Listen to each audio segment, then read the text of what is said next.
Welcome to the kickoff party. If you haven't had time, we have 2 QR codes here. You can scan them, or we will send them later to you guys. Oh, never mind. All right, so I don't know if you guys know, but we are celebrating our 25th anniversary this season. Yay. And there are a few parents in this original photo, so that's very fun. Right. And then meet the board. So I'm the president. I'm Marissa, and I'm going to move the mic down so everyone can introduce themselves. Hi, my name is Chris. I'm the computer rep for this year. I'm Amanda, and I'm the meet director. I'm Kim, and I'm the secretary. I'm Courtney, and I'm communications. My name's Ren, and I am the member at large. I'm Erica, and I'm the circuit rep. And I'm Rob, setup cleanup, and I'm also on the board, vice president, but mostly setup and cleanup. I'm Jason, and I'm the treasurer.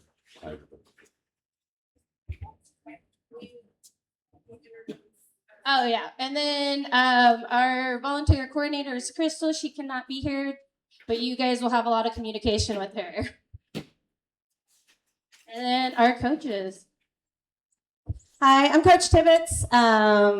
This is, I don't know, my 12th or 13th year coaching. I've been with the Tidal Waves with my boys since 2009.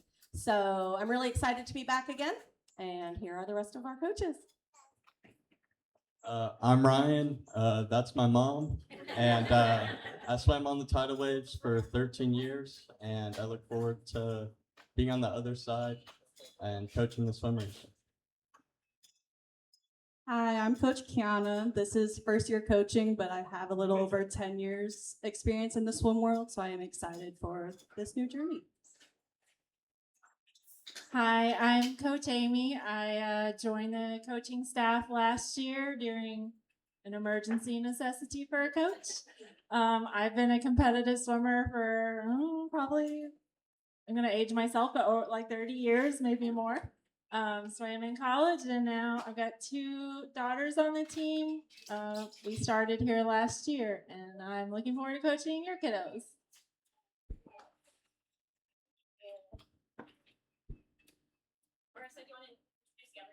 Oh, sorry.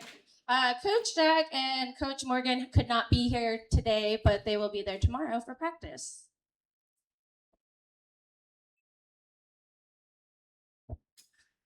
So, again, my name's Chris, and I just wanted to give you guys a little bit of information on how declaring for a meet works. So you will be getting an email from me on Mondays, 2 weeks before the meet that you're going to be registered for. So we open the meet on Monday at 7 a.m., 2 weeks before the meet. So for time trials we have coming up on May 9th, you'll get an email tomorrow morning at 7 a.m. to start declaring your kids. I believe we're there that fast. It's crazy. And that will be open until the following Monday at 7 p.m. And after that closes, you will not be able to declare your kids. Volunteer registration is also open at the same time. I would encourage you to do your volunteer spot first because those go very, very quickly. And then declare your kids after that. It is very important that you declare if you're coming or not coming. So if there's, because what we need to know is if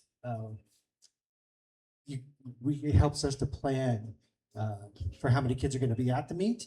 And if you just don't declare anything, then sometimes it's easily overlooked. And if you're going to attend, and you just don't tell us, then sometimes your kids can miss a spot.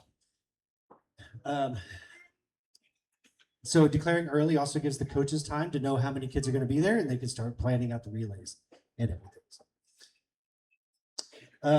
You can declare using the app, or you can go to the website. You'll see when you go into the meet, if you look at the Meet 101 packet, there's instructions on where to go. I also, in my email that I'm going to send you, I'm going to have a link that will take you to the page. And you'll have this meet entry, and you can sign up for your job. And at the bottom down there, you can edit your kids' declarations. Something new we're adding this year also, we are going to do our best to stream live home meets. So we'll have a camera set up, and you'll be able to see on the screen the event, the lanes, the kids that are in the lanes, the result times, and all that. So if you would like to send this link out to family members or grandparents that aren't able to come, they can watch the meet from wherever they are.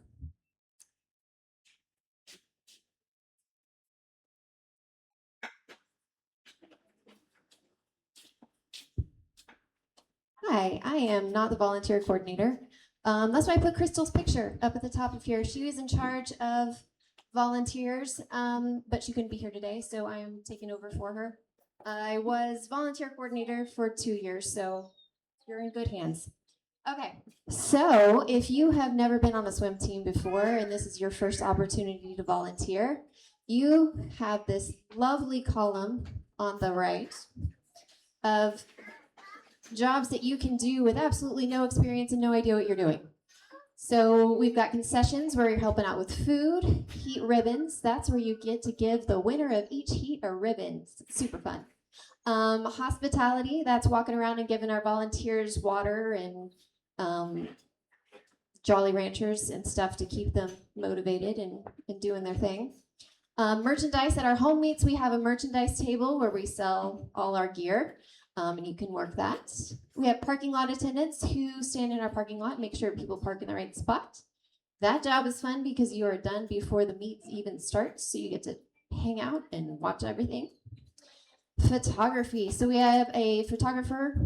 We provide a camera for you to use, and you go around and you take pictures of kids swimming in the water and kids in the pits and volunteers doing their thing. So that we can then provide those pictures to all of you who were busy doing whatever you're doing during the meet, and you can get some good quality photos of your kids.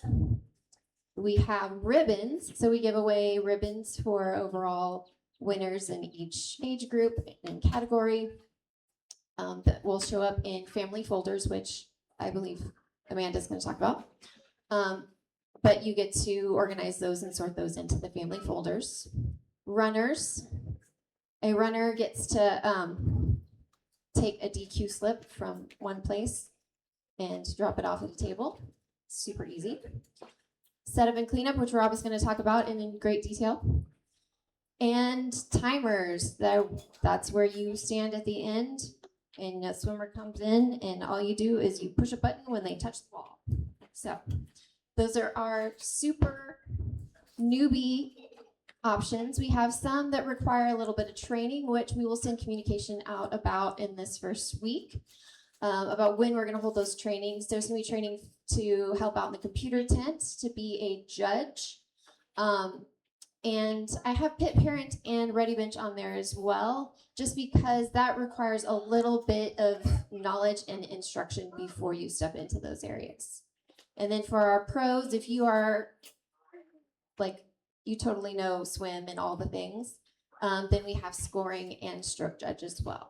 So if you want to scan the QR code, that takes you to our website where it lists the description of all the different jobs that you can have during a meet.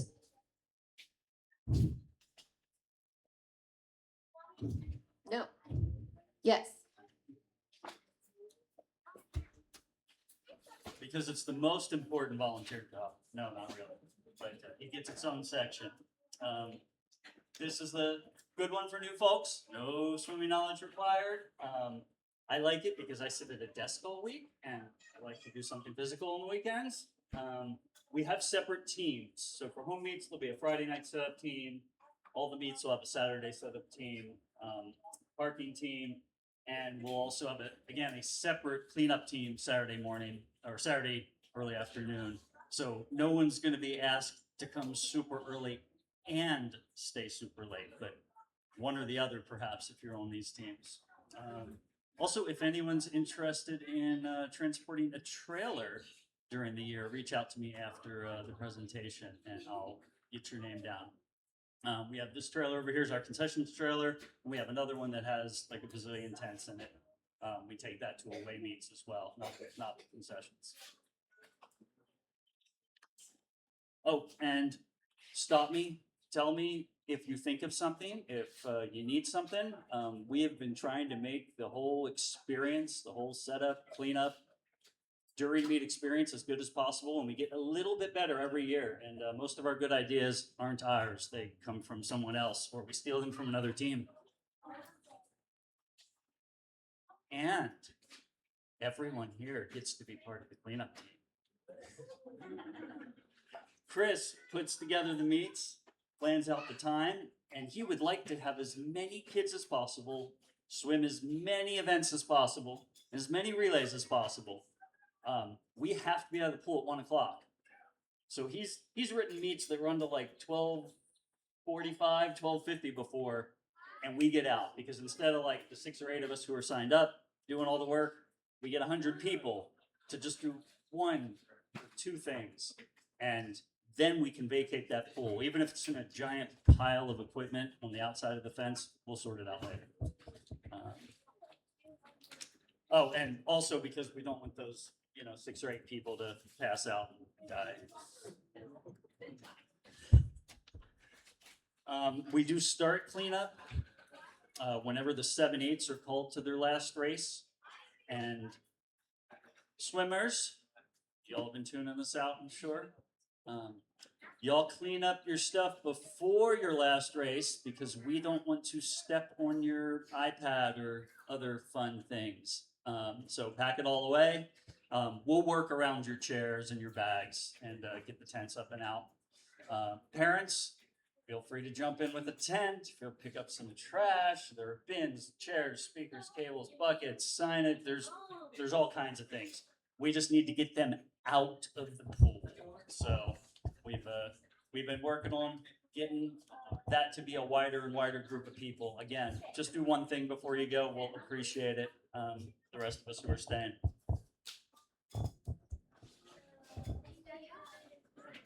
And back. Courtney. So congratulations, you chose a sport for your child that requires you to participate as well. Yay! So we truly cannot run these meets without you. It takes about 140 people volunteering to run a successful meet. On a typical regular meet, we need about 115 people to volunteer in order to do our part for the meet, and that's when there's another team bringing volunteers as well. For time trials, which is our first one here, we get to do it all ourselves because it's just our team. Hey!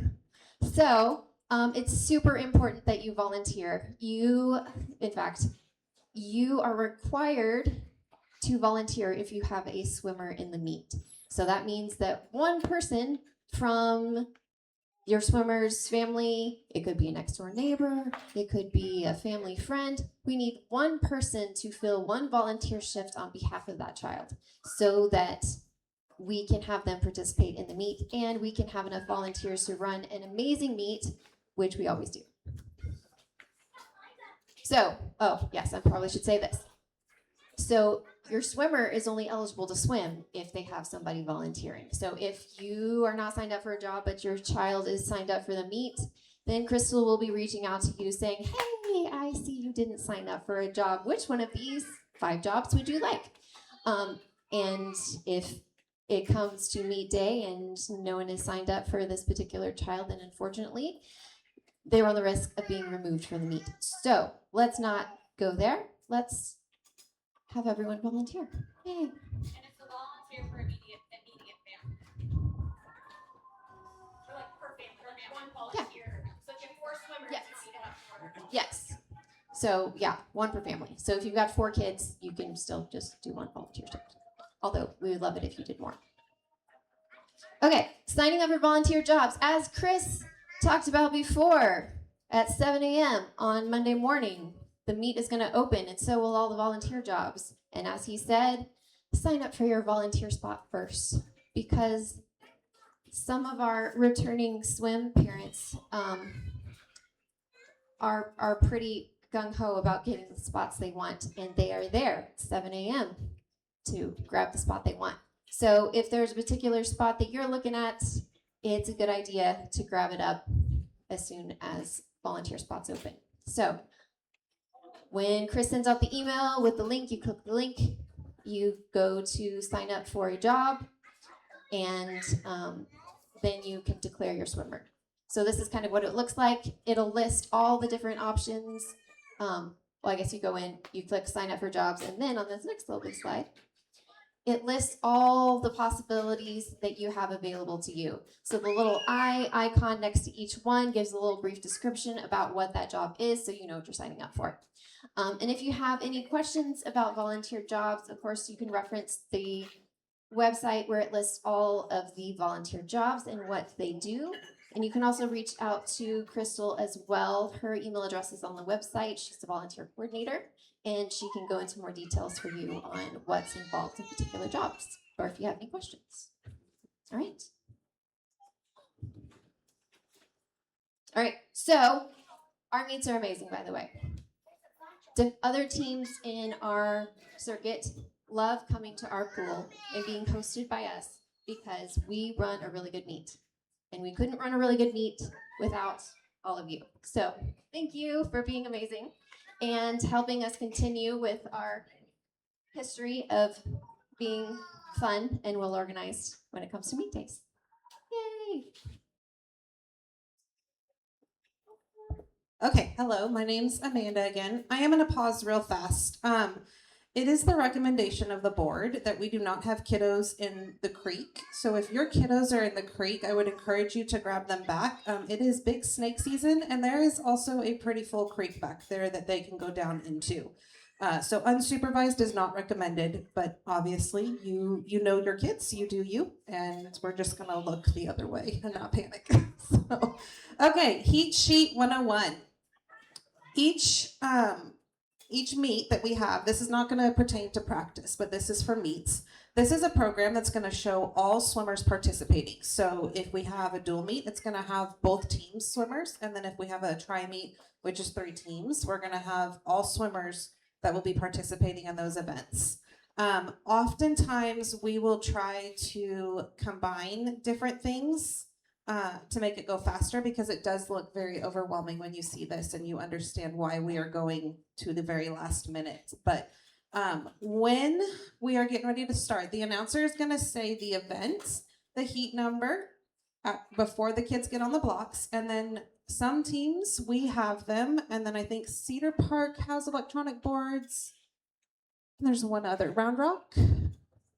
I can't remember all the teams, but some teams have electronic boards, so it's going to pop up. It's going to tell you the heat and the event number. So that'll be a little bit easier to see. If you choose a physical copy, you can print it out at home. We do not provide physical copies, but I will tell you the morning of, if we have a kiddo not show up or we have a kiddo who shows up late, they're going to either be scratched from the meet or things will be changed a little bit. So whatever you printed the night before will no longer be accurate. It'll be close, but it's not going to be accurate. Let's see. So again, the announcer is going to let us know if there's any combined. You'll see a lot of the combined events in our 13 and up for our older kiddos, where maybe we only have 3 girls in the 13 and up, and then we'll bring in either the 2 boy relays, or we'll do, it's just that same age group, right? That you combine? Yeah, so the same age group. It is still, as far as heat winner, you're going to have a girls group of heat winners and a boys group of heat winners. So they are not competing against the boys. They're still in their own class. We're just making the meet go a little bit faster by combining everybody. For those that are brand new, once your swimmer has a legal swim time, you'll notice a seed time, which is going to be this part right here. And so after time trials or the first meet that they attend, you'll see a seed time. And that's going to decide which heat they go in. That's also going to decide if they're going to be on a relay, because it's going to it'll clump swimmers by times. Okay, so here's understanding the heat sheet. And again, this is only if you have a physical copy. If you get the app, it's a lot easier to understand. But there's 87 events in every meet. And then you're going to have your heat number, and there's either going to be 6 to 8 swimmers in those heats, depending on the size of pool. We have a 6-lane pool. Some pools have 8. So it could have up to 8 swimmers. And then it'll also tell you which lane they're in. So whenever you go to watch your swimmer, you'll be able to kind of position yourself on the side of the pool that's closest to the lane that your swimmer is in. And we are sending this to you guys, so I know it's hard to see right here, but you'll be able to pull it up later and see it. Okay, so hugely important. We've had this kind of really frustrate families in the past. Do not rely solely on the start time listed on the event heat. If we are running ahead, it's going to be a different time. If we're running behind, it's going to be a different time. So you really want to make sure you're either paying attention to the app or you're listening to the announcer. And it does get kind of loud, so sometimes it is hard to hear, but you want to make sure you're listening to have an idea of where we're at in the meets. For the medley relay, this is on the heat sheet you'll see, so we're just gonna look at the top one. You'll see how it's broken into 4 swimmers. You're gonna have your heat number, your event, an event name, and the lane number. You'll have the relay team, so A is usually our fastest. And then their first leg is gonna be backstroke, your second is breaststroke, your third leg is the fly, and the fourth is your free swimmer. So you'll see how it breaks it down right here, and that's gonna show you which one. When they get to the pits, they're going to have it all written out on their arm, and there'll be a dash that'll tell which section of the relay they're going to be in. So it'll be pretty easy for the swimmers, and the pit parents will handle all of it for you. I cannot recommend this enough. This is our pro subscription to the app, and it's going to keep up in real time with the meet. And you can pay a monthly subscription, so you don't have to do the whole year, but you can pay monthly, which is what I always do that, because you can just pay for it for 2 months if you're not a year-round swimmer. But it's going to have all the details of the meet. It's going to have where we are. It's going to show the place that your swimmer comes in. I do want to advise on that too. You may see right when it's done that it's going to pull up a place. It's not finalized until it's had a chance to go through the scoring process. So it could change. The time could change. If there's a DQ, you're going to see it pull away and you're not going to see a time on there. So just be mindful of the fact that you've got to wait just a minute until everything is fully finalized once the event is over. All right, meet day attire. Any 2026 swimsuit up here is fine. Also, any previous year swimsuit. If you do not have a team suit, you're welcome to wear a solid black suit. Boys do need to have either jammers or the briefs, and the girls can either have a thin or thick strap competition style suit. No 2 pieces, and no board shorts for the male swimmers. Tech suits are not allowed. If there is a tech suit being worn, that swimmer runs the risk of being disqualified or being asked to change. That is a circuit-wide rule. That's not just our team rule. That is across the board for all teams. All right. You want to get here early and on time. I will say, on time will be late with the parking. You will have a very hard time getting to the pool. We have, 600 plus people coming in on a meet day, and so that loop where you all did your swim test, that is backed all the way up over to here sometimes, and then backed all the way up towards the back of the neighborhood on the streets. So be mindful of that it's going to take a little bit to get into the pool. Late arrivals affects the entire team. If you have a swimmer who is in a relay, but you show up late, if we don't have another swimmer to fill in that swimmer's spot, that relay gets scratched. So now you have 3 other swimmers who don't get to swim because one swimmer was late. So I cannot encourage enough to make sure you are early and you get everything in, get your swimmer checked in so that they can still participate in their events. We want all swimmers warming up in the pool prior to the meet. I realize for home meets, it's probably not a big deal because they're used to swimming in the pool. But when we go to an away meet, a lot of these kids have never been in that pool before. And you don't want their race being the first time they get in that pool. So we're going to have a warm up where they can get in. They'll get to swim back and forth a couple times and get used to it. They'll get used to the blocks. Each pool has different size blocks. And so that matters, especially for our younger swimmers. When you arrive, swimmers need to check in their individual pit. And then volunteers will check in the table with the volunteer coordinator. For us, it's when you first enter the pool is the volunteer coordinator table. And then you'll see the pits are spread out all around our pool. Usually when we're away, I mean, it's clustered, but you can kind of tell our tents. So you'll kind of see an idea, and then Courtney will be very specific on where we're actually going to be set up. So you shouldn't have any problems finding our table then. All right, bringing lots of water or Gatorade. We respectfully ask no soda. Carbonation and swimming fast do not mix. And if there's puke in the pool, it is a delay to the meet as we wait to clean that out. So Healthy snacks is really encouraged. We will also have concessions at all home meets. All of the away meets have concessions too. It's just different food, different snacks. Ours is kind of a special, we have really good food, so I will say that. You want to bring things to entertain your swimmers when they're not competing. We also respectfully ask that you do not bring footballs or balls when those are being thrown. When there's 400 plus people inside of a pool area, it is a little wonky and it's hard to keep people from getting hurt. You can send electronics at your own risk. If you do send an electronic, we ask that the games and apps are age appropriate and that all families understand that different families have different rules. So what may be okay for your child may not be okay for another child in that tent. I cannot stress enough. I had a 18-year-old this year. She aged out last year. Some of her best friends came from swim team, and that was because they played games in their tents, they were off their electronics, they were engaging socially, they were having fun. I cannot stress enough the importance of a no electronic zone for the kids when they're in those tents, because they build deep friendships. If you choose to bring an electronic, the Tidal Waves board and coaches and pit parents are not responsible for what is accessed or shown on the swimmer's personal electronics or keeping track of where the device is. If it's lost, I realize they are usually hundreds of dollars. I'm so sorry. We cannot go find them. We are not responsible for tracking them down. You will want to bring extra goggles. You'll want to bring your Tidal Wave swim cap and an extra cap. For those of you that are completely new to swim, when these swimmers get these caps on, they have fun stretching them all different directions and they do break sometimes. So make sure you have backups. You'll want to bring multiple towels and a chair or a blanket for the kiddos to sit in, sunscreen and bug spray. And then in the mornings, you'll want, we just do pajamas, but like a swim warm up or a swim parka, if you have some, you just want something warm because it's a little chilly before the sun comes up. You'll also want to bring chairs and tents for parents set up, and you do want to pack the night before. 4:30 a.m. is very early, and nobody is thinking at 4:30 a.m. So we recommend packing the night before. All right, time trials. This is a simulation of an actual meet. It does not count towards our 2-meet minimum for divisionals eligibility or the Tidal Waves 3-meet minimum.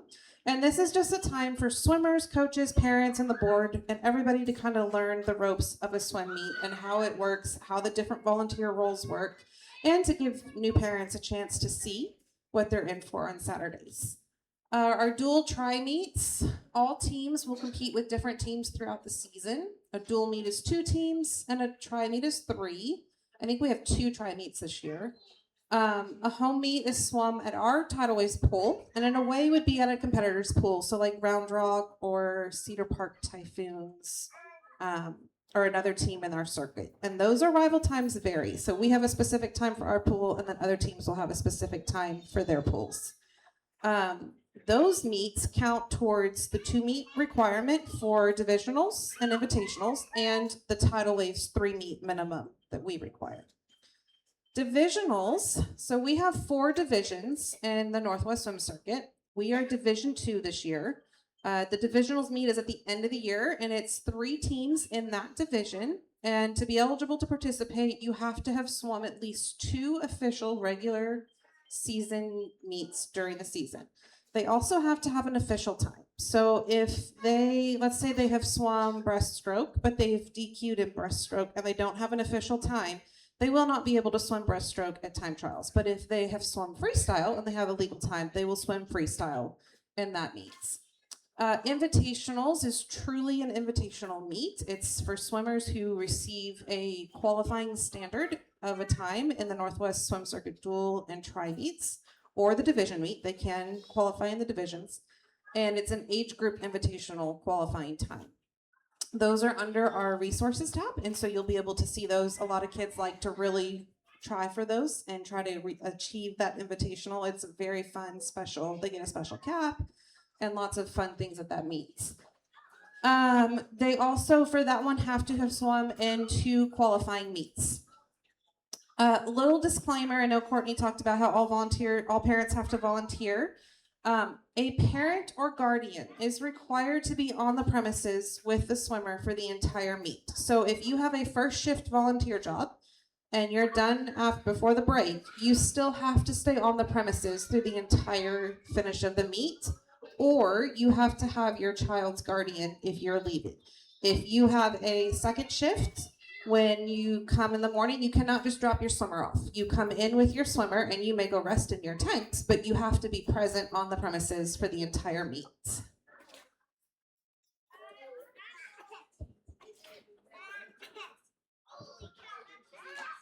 Hello again. So as Amanda mentioned, 400 or 500 kids, 400 or 500 parents, 400 or 500 cars. Bigger than some small Texas cities on a Saturday morning here in Blockhouse. Parking's easy. We park on Blockhouse Drive. That's the big loop that goes around the neighborhood. It looks like a bike lane, but it's not marked a bike lane, so we can park in it. So that's where you park, and that's the only place you park. We do not park on the side streets in front of our neighbors' houses, and we don't park in the cul-de-sac. And especially, this will get mentioned again, we do not park on the bridge that applies to practice and meets, because Williamson County will tell you. So I guess I don't care if you park on the bridge, but you'll care. Our lot on meet day is reserved for our lifeguards, coaches, visiting setup team, equipment vehicles, and as many handicap spots as we can make possible for folks. And we never have enough, but we try. If you have a need, reach out to me. My email's on the website, Vice President, and I'll see what I can do about getting a spot marked, but there's no guarantees.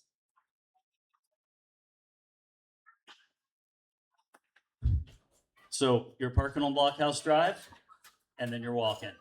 Get a wagon. I see some people have wagons. Very good. Throw your chairs in there, your towels, everything.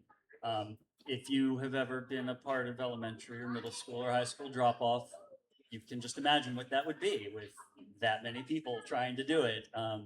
Kids running all around, people crossing the street. So we do not have a drop-off zone. Some of our away meets, they may have a designated drop-off zone. And that'll be on the maps in the newsletter. You'll hear about that. But here at our home meets, just take the first spot you see and walk. Do wait until you get to the crosswalk close to the pool. If you park on the far side of Blockhouse, it's a lot easier for traffic flow. It is either very, very dark or there are lights blinding you. Those are like the only two things that happen at that hour of the morning. So it is not good to be dashing across the street. Oh, and we do, again, want to be nice to our neighbors. So if you've got one of those clickers that doesn't beep when you lock your door, that's great. If it beeps once, do it. And don't do it a bunch of times, though, please. We will hear all about it, unfortunately. And we do try to be courteous to our hosts, Blockhouse neighborhood. Again, you'll get maps. Parents can set up around the playground area. If you're not familiar with Apache Pool, it's about a mile that way around the loop. Go check it out or check it out during practice the next week or two. There's some space between the pavilion and Blockhouse Drive. There's a little strip of grass right outside the north fence. No parent tents or parent chairs inside the pool area, unless you're a pit parent and you have your chair in your pit. If you're not a pit parent, you don't get to sit inside with your kid.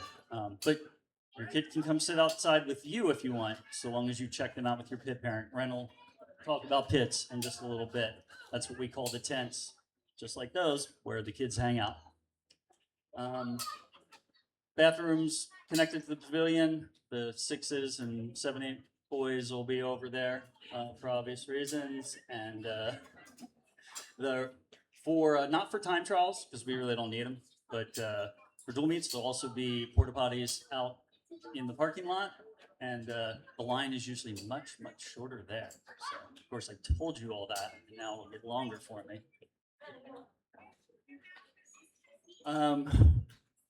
The spectator area is about a horseshoe around the pool. Yeah, so not behind the blocks. And then a good chunk of the sides of the pool And then there's a little bit of space at the other end of the pool. There are pit tents behind you and end tents in front of you. It's a crazy little walkway, so just be careful there. Standing room only again. Don't bring your tents and chairs in. And then generally you'll want to watch your swimmer and then step out because somebody else is going to want to get up and watch their swimmer. The meets go fast. There are folks climbing out of the pool on one end and kids are being put up on the blocks at the other end. So we keep it snappy.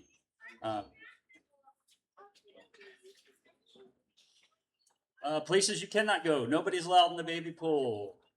No one is allowed behind the diving blocks unless you are a volunteer back there, like a ready bench or a timer. And no one in or behind the computer area. There's just a ton of cables and stuff back there that we don't need to be tripped over or anything. And then very important, I don't want to have to say this to anyone on a meet day. There is no photography from behind the diving blocks, which most of you won't be back there anyway. There's also no photography at either end of the pool during the relays. You can take pictures from the sides, but just not at the ends of the pool during relays. And if you will please keep it in your pocket so I don't have to figure out if you're taking a picture or if you're just looking something up in Swimtopia. Just keep the phones in the pockets when you're at the ends of the pool. And if you need to bring them out, step over to the sides during the relays, please.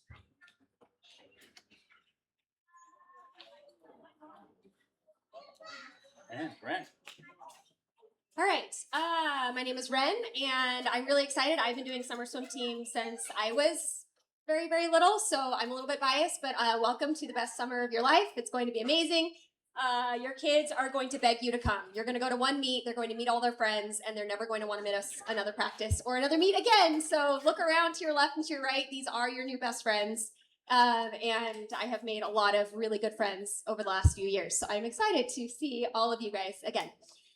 So I'm also thinking that mine is probably the most important part because it's all about the kids having fun and being safe. So the pits are where the kids spend the majority of their time during the swim meet. It is where they are sitting with their friends, playing games, doing fun things, and then the pit parents take them over to the lanes and to the ready bench to get them in the pool, and then they'll walk them back to their pit. So the good news is you guys don't have to go track your kids down for their event. The pit parents will take care of that, or those of you are pit parents, you'll be in charge of that. So let me go into here. So as we said before, this is a really fun time for them to sit in there. Please talk to your kids before the meet and tell them that just kindness, treat everyone how you want to be treated. Most of the parents are not going to be in there to be reminding them of that. So please tell them that we want to be making friends and seeing everyone and smiling and happy the whole time. And we said before, ideally not electronic activities. There's a lot of fun things you can buy at Target, the waterproof cards or different, oh my gosh, my little boys love the Loom bracelet band kits. They've already begged me to buy those for the pits. So those are fun. As a pit parent, we'll go through all the training if you guys sign up for that.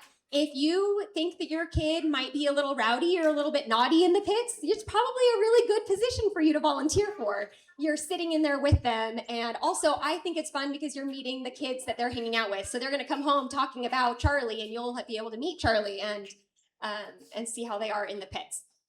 It is a little bit of kid watching. We get it. It's not always the most enjoyable, but it is something that has to be done for these meets to be successful, and you can make it a lot of fun. There's 2 or 3 pit parents in there with you. A lot of people will sign up together so they can hang out with their friends and be in there with the kids. And then it is your responsibility as the pit parent to take the kids over to the ready bench. You'll learn all about it. And then wait for them all to be done because the entire age group goes over together. They swim their races all at the same time and they all walk back together. It is not the pit parents' responsibility to track your kids down if you have taken them out. So let me start even back up. I'll say in the next slide, but 10 and under, it is required that they stay in the pit. They cannot leave on their own. The only time they can leave that pit is when the pit parent's taking them to the event, or if the parent makes eye contact and has a conversation with the pit parent and signs those kiddos out. So If you have decided that your kid is not going to sit in the pit that day, it will be your responsibility to get your kid over to the ready bench in order for them to swim on time.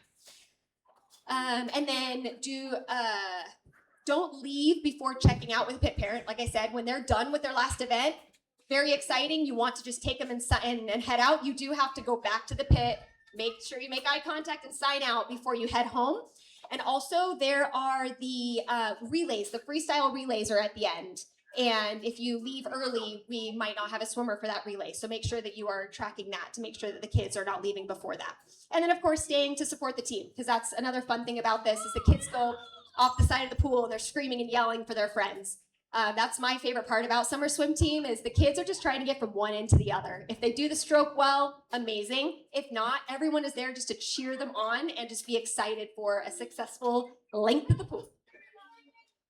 All right, so yes, 10 and unders, they have to stay in the pit parent. They do not leave alone, and they will always do group trips to the bathrooms. That's why we keep the youngins by the bathrooms, because we can get them in and out a lot easier. 11 and up, still check them. They have to check with their pit parent and have conversations, but they can come and go as long as there is the buddy system and they're talking with their pit parent. Notify the pit parent when you're leaving and then escort them back to the pit. No parents, if you're not the pit parent, it is sweaty and hot in there. We do not need any more bodies in there than we need. We try to have a lot of fans and misters and things around, but sign up to be a pit parent if you would like to be in there.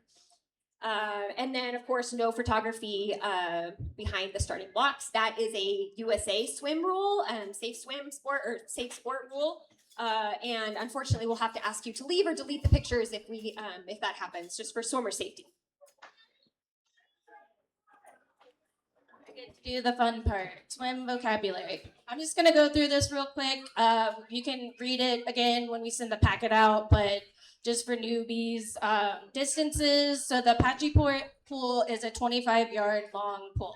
Some swim pools we have in the circuit are meters, so that gets converted into Swimtopia.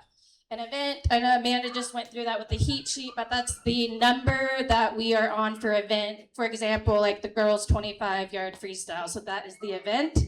Heat would be, there'll be like multiple heats because we'll have like 60 swimmers in one event. So the first heat will be the first 6 kids or 8 kids, and then following that, the next heat. Relays, we have 4 swimmers per relay. We have a medley, which we do all the 4 strokes, and then a freestyle relay with 4 swimmers. 6 and unders, it's a really fun relay because that one's co-ed, so you get to see everyone swim together on those. And then disqualification or a DQ, you'll hear that a lot this season, and that just means a swimmer had a stroke infraction. This really helps for coaches during practices to help the swimmer, you know, like they might have just touched with one hand and just to remind them like 2-hand touch for breaststroke and butterfly. So it's a really good learning opportunity. It's nothing negative. It's just a way for new swimmers to learn and to be better. And then typical rules broken in a DQ. Freestyle is pretty easy. You can do whatever you want except for touching the bottom of the pool and pulling the lane line to assist you to go forward. But really, you can do anything. You could spin around, do flips. Like, you could really do anything for freestyle. Backstroke, however, because it's backstroke, you have to stay on your back the entire time. So some little kids, even older kids sometimes will just like, oh, I'm at the wall, and they'll turn around, but they're not at the wall yet. So that is a DQ for backstroke. Same thing with backstroke, you're not allowed to pull on the lane line to push you forward, so that's another infraction that we see a lot. Breaststroke has a specific rhythm and arms and kicks, so again, sometimes new swimmers are learning the breaststroke kick and they'll do scissor kick, which is freestyle, or they'll do one leg and then the other leg, so it has to be simultaneously together. Another breaststroke rule, which sometimes gets confusing, is your hands, if they go past your hips, that's a DQ as well. So like if you're going all the way down to here, that could be a DQ. Butterfly, again, your arms have to go at the same time. Feet coming apart, like flutter kick, that can be a DQ. And then arms not going over the water can also be a DQ. The big thing with breaststroke and butterfly though is two-hand touch. So we'll say that a lot. The coaches will say that a lot. Two-hand touch for breaststroke and butterfly.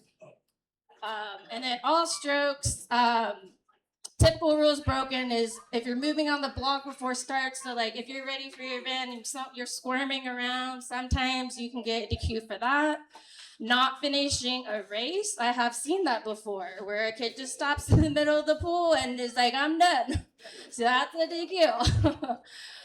Fixing your goggles too is a one. Like for freestyle and backstroke, you can kind of get away with like fixing your goggles, but if you do it in breaststroke and butterfly and you're just moving your goggles, you're gonna get a DQ. So don't mess with your goggles. Let's see what else.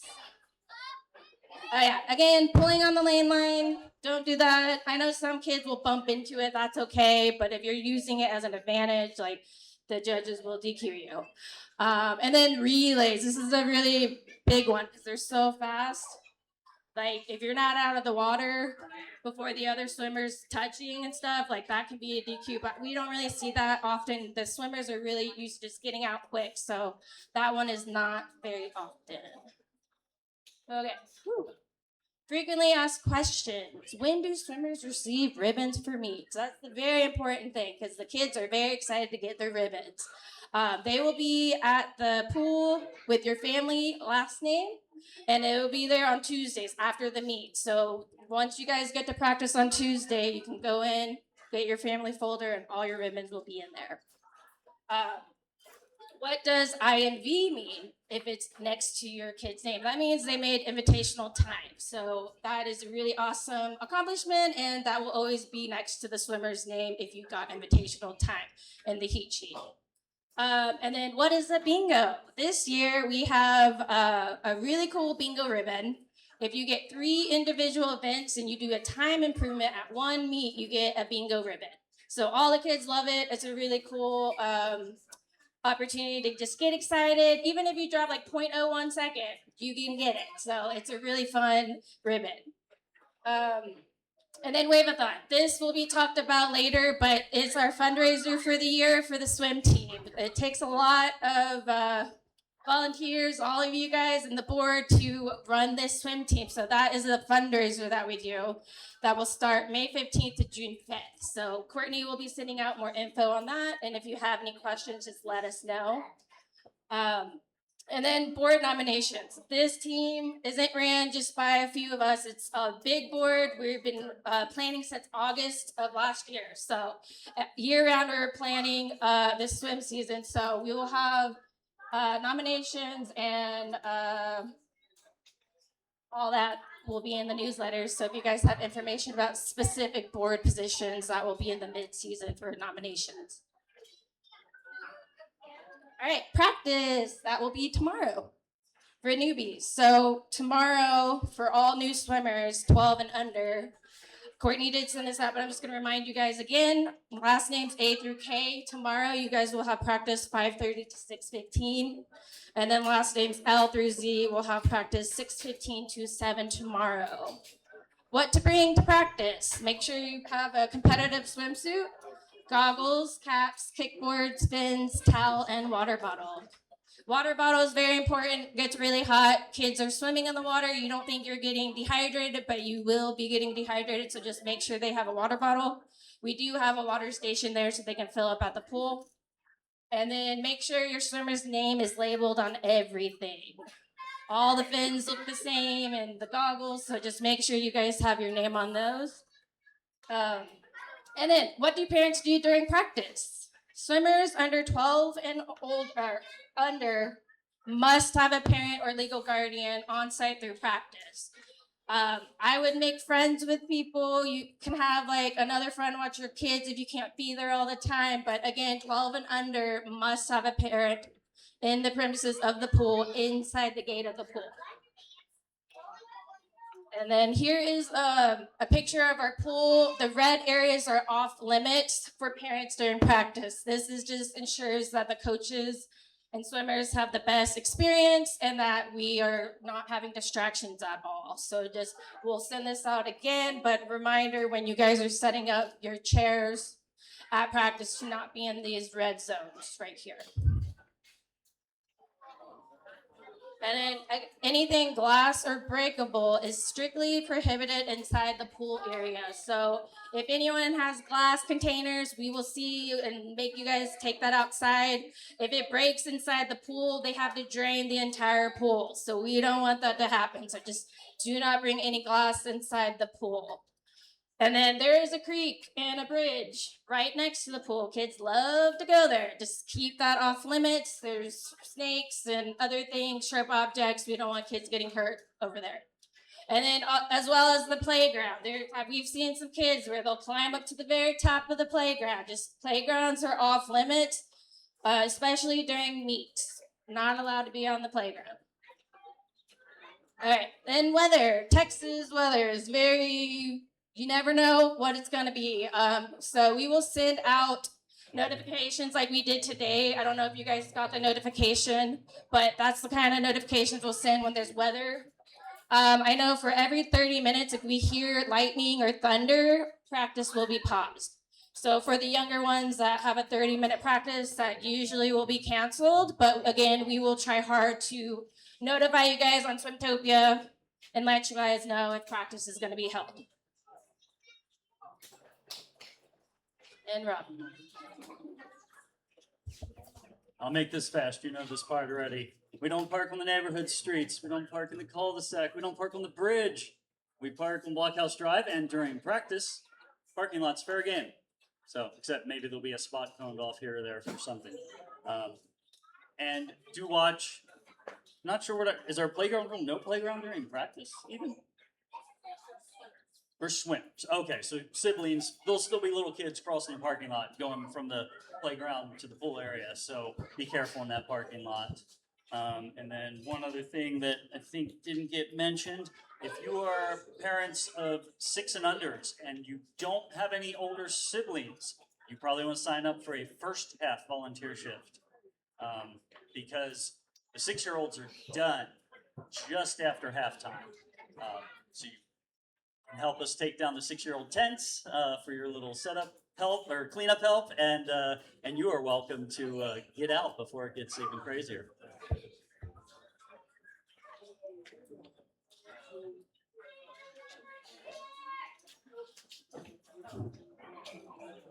Hi, returning families. I'm so glad you're here. So, you get to join in the fun with us. I'm glad saw y'all trickling in.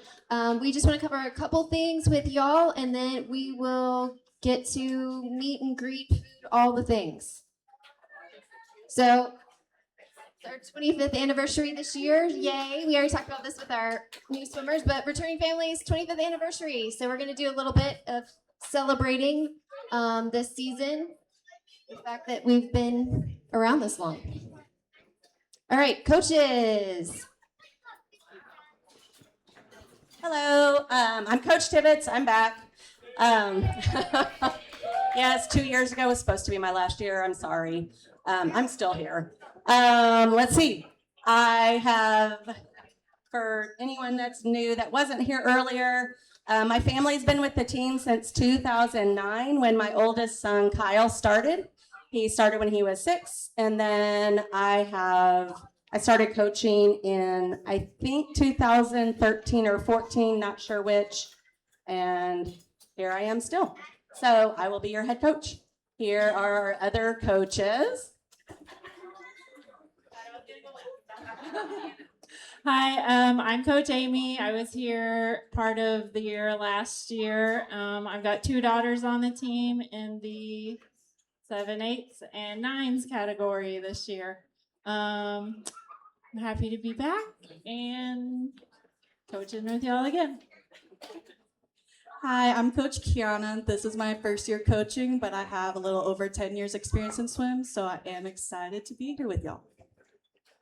Hi, I'm Coach Jack. This is also my first year coaching, but kind of like Coach Kiana, I've had over 10 years experience in competitive swimming, and I'm super excited to be a part of the team and go Tidal Waves. I'm Coach Ryan. I look forward to coaching. I've been on the team for 13 years, and yeah, really excited.